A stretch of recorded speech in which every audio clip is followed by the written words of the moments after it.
We have an exciting Sunday coming up this week, and I wanted to talk a little bit about that tonight. We have a congregational meeting called by the session to act on recommendations from our Associate Pastor Nominating Committee. They are recommending to the church that we call Reverend Pam Mylans to be the Associate Pastor for Youth and Family Ministries here at Derry. So this Sunday, the 21st, Pam is going to be here in Hershey. She is going to participate in the worship service. She will lead the conversation with children, and she will preach. And then following the service, right at the end, we're going to have a congregational meeting. Now, hopefully many of you have had the chance to talk with Pam in some way.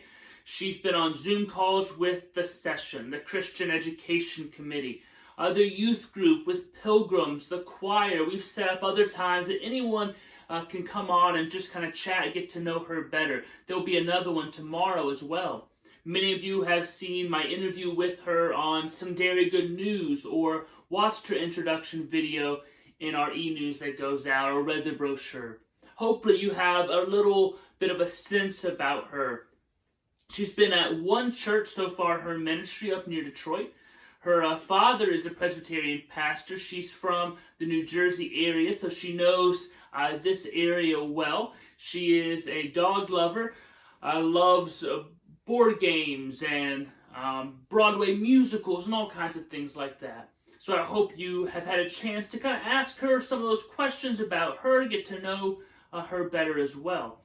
I wish under normal circumstances we'd have a big gathering, everyone could come and mingle, but in some ways you don't actually get to have as much conversation with the candidate as in a Zoom, when everybody gets to hear everybody's conversation. In these mingling events, often you get your 30 seconds, then you move on. On some of these Zoom calls, you've heard her answer everyone's questions, so maybe perhaps you even have a better sense of her than you did of me when I came, when I shook a lot of people's hands and said hello and gave a 3-minute little hello about myself, and that's it. So hopefully you've had a chance to get to know her a little bit.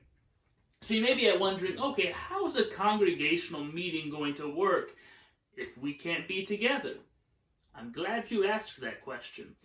This coming Saturday, an email is going to go out just with specifics about the congregational meeting that has links, instructions, and all of that. But I'll lay it out for you here as well.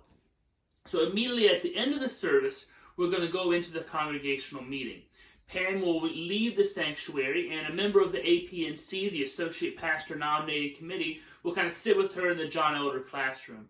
I'll call the meeting to order and then hand it over to our Associate Pastor Nominating Committee, and they'll share a little bit about their journey, the different people they looked at, and why they ultimately said, Reverend Mylans is the person we think Derry should call to this position. They'll share some of their reasons why they're so excited about Pam.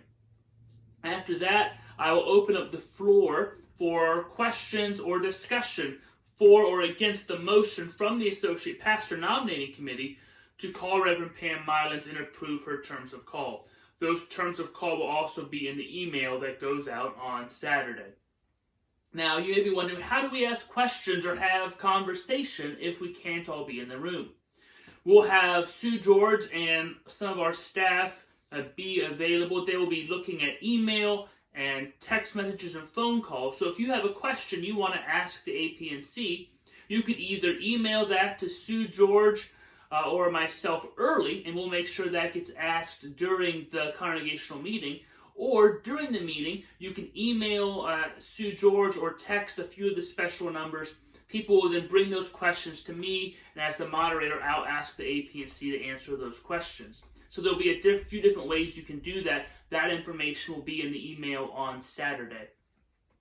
Now, during a congregational meeting, there's also a chance for the congregation to stand up and speak for or against the motion and say, I think we should call this person, or I think we should not. That's always available. It's not always used, but it's always available. So we're also making provisions for that. There will be phone numbers you can call that we can patch you into the system using a microphone where we can hear you speak for or against the motion if you feel you would like to do that. We want to make sure all of those things are available. Now the key is we need you to continue watching the live stream through our website or YouTube, and in some way have a device that you can then eventually go to a Google form to vote. The link of that form will be made available on Saturday. We'll also post it somehow on Sunday as well. You will go to that form when it is time to vote. After we've had the discussion, I'll say it's time to vote. We'll give you 5 minutes to vote. You'll click on that Google form link. We'll need you to type in your name. That's one way we're going to make sure we have our roll and a quorum for the meeting, and vote yes or no to that first motion of calling Reverend Pam Mullins to be the Associate Pastor for Youth and Families at Derry. We'll have that open for 5 minutes, and then we will tally that. Sue George and a volunteer, Kathy Yinks, our clerk of session, will go through, check the vote. They would then take those vote numbers to Reverend Mullins, let her know. She can then accept or deny the call at that point. If she accepts, we bring her back in. We'd all cheer that are actually in the building. Let her say a few words, and then we'll do a couple other motions to disband the Associate Pastor Nominating Committee and allow session to approve the minutes of this congregational meeting, something we always do after congregational meetings. We'll need you to go vote on those motions as well on the Google form. After that, we will have a benediction and a prayer to close the meeting, and that will be that.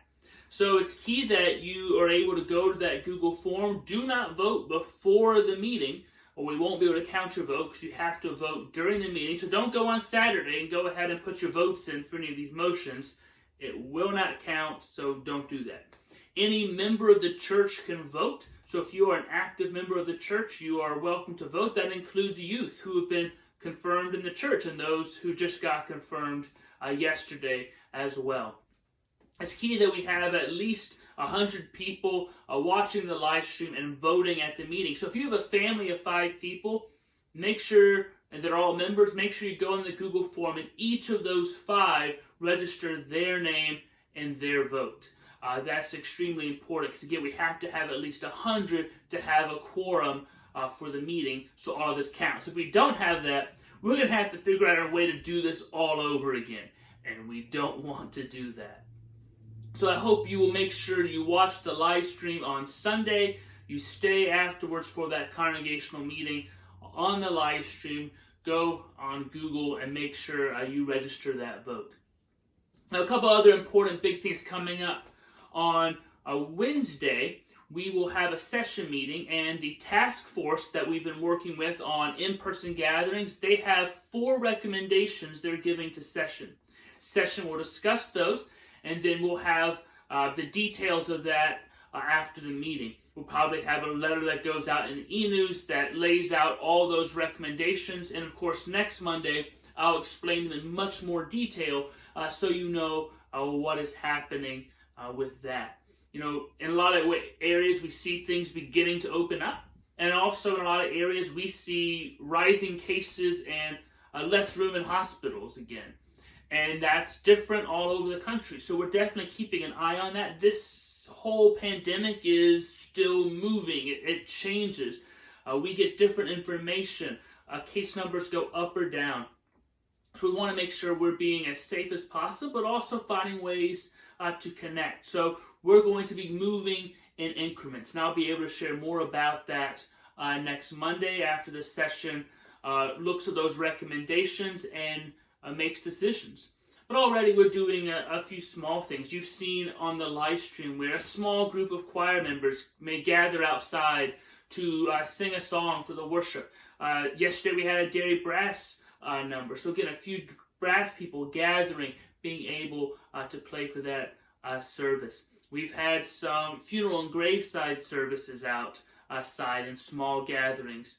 Our God Squad has been outside in small groups, social distancing, but still being able to be together a little bit, doing some of the work of the church. We're continuing to move in increments forward. Another good news area, we have approved a bid from a company called Spinnaker to upgrade our live stream. That work should be accomplished sometime in 4 to 6 weeks. They have to get all the parts ordered in, come in, install it. But we're really excited about the possibilities. This is kind of phase 1. We're doing the stuff we have to do right away to be able to continue to live stream as well as we possibly can right now. So we're doing that phase first.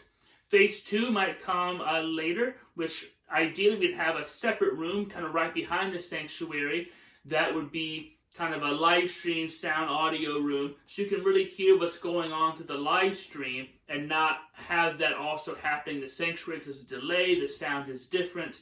We'll do some other upgrades later, but this is that initial first run to really help these current live streaming services, because even when we have some people back in the sanctuary, we know there's going to be a big group still watching the live stream. We want to have those lyrics up, the liturgy words up, being able to switch back and forth from different cameras. Now, we might not be able to drop videos in again if we have people in the sanctuary, and we'll have to see how that goes. While we don't have an organ or a choir, it's really nice sometimes to have those old videos where we have the organ and the large choir leading those hymns that we can sing along with. When we get the new organ in the fall, maybe that will change a little bit. And the recommendations on singing, all of that, we're going to keep looking at those things. But in the short term, that'll really help our live streaming capabilities for all those watching. We keep adding new things every week, trying new things. As you saw yesterday, if you watched the service,